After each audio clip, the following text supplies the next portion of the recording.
Hello YouTubers, and thank you for tuning into today's video on YouTube. Today we're going to be taking a look at a storm that has straightforward hit across the UK and other parts of Europe and Ireland called Storm Isha or Storm Isha. And yes, that was one weather system that literally turned overall something quite sour. And I nearly ever was going to straightforward fail on speaking. So anyways, with that being said, let's do the video. And it was a lot of trees that I fired, and that ended up bringing down a lot of the power infrastructure as well. There were some areas across the West Midlands and outside of the West Midlands which were basically without power for many weeks after the storm.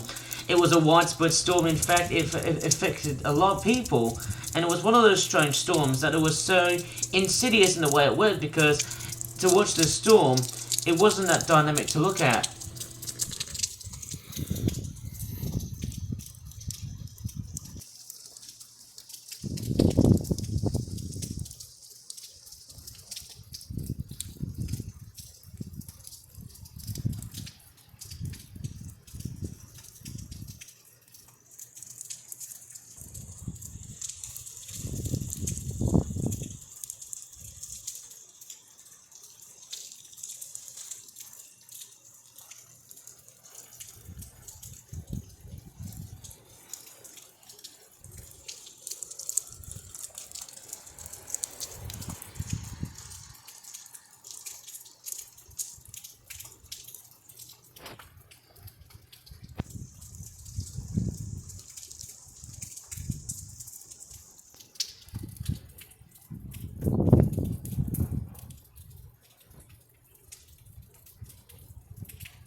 Although not part of the video, as I was just heavily concentrating on the rain of just how much water it was basically falling, just to see the aftermath and all of the fallen trees and the damage across my area, that was just amazing to see.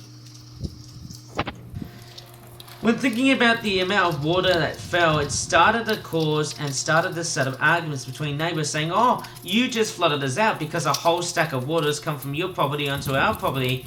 And then a counter argument was that, well, we were already flooded out as well because we've got water from the neighbour up the road from us. That's how much water was flowing. And it was very difficult for some people to understand that that's not just your neighbour who floods you out. That water has come all the way from the top of the hill and has gone through many residents and other neighbours to end up going through your property as well and further on down the hill. Yes, it was strange and unusual to see how some people have been very much perceived flooding and where water comes from. And maybe another thing that illustrates how bad the rain was finding dead rats in the backyard. And of course, yes, I haven't featured any so far in this video. Now, if those guys can't survive this style of weather, now that's really saying to me, wow, this is something a little bit different. In fact, there was all sorts of wildlife trying to find a dry place to hang out. And it's that sort of style of weather that often brings all sorts of spiders into your home as well. It's wonderful. As I keep saying on my videos on YouTube, I often take videos of storms because you never know what the next insurance company battle is going to raise its ugly head. And that's very much so. And it wasn't until the next day, and it was a bizarre day because most people didn't have power. The power outages was covering a massive area, yet the BT nodes had those generators rushed out to them and attached, so we had the internet in a sense, but we didn't have any power to the house. So just get your hat wrapped around, and I just started to go around and take some photographs, even though I didn't actually share it to you on the whole video of the damage that was in the suburb and also in my local park. So sure enough, there was lots and lots of trees that have fired and trees that have fallen onto things in the houses just across the roads, and I started to look at the tree roots and the way they've just been fallen over and where the roots have snapped. And nearly every time when I looked in that area, I could see there's been a lot of roots being snapped by winds, which had come along and weakened the tree structure, so they failed in a storm.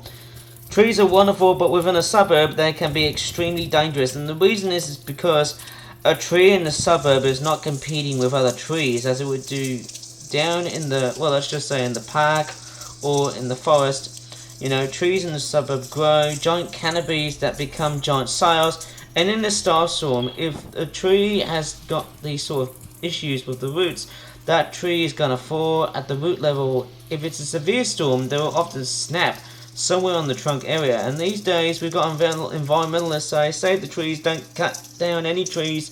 These people, but I'm just sort of thinking that these are the sort of people that aren't around when the trees fails, goes through your house, or comes along and kills someone, either by dropping a branch, or falling on a car, or a person, and unfortunately, that happens way too often. So there you go, that was the nasty storm that we had on the 22nd of January 2024, which affected a lot of, or should I just say, a huge area across Birmingham in the UK. And from storms, hopefully we can learn something straightforward, very much so. Number 1, never shelter under a tree, straightforward in a storm. That's wildly dangerous to do so. They can be hit on lying and stuff can just straightforward fall from trees, or a tree can fall over. Number 2, water does not flow uphill. Water will truck across properties flooding downhill. So if you got by water on your property and you've got a neighbour next to you downhill, well, guess what? They'll get you water as well. And number 3, if you do have a power outage for a very long time, at least you might as well just have the internet up and running. I don't understand that even till today.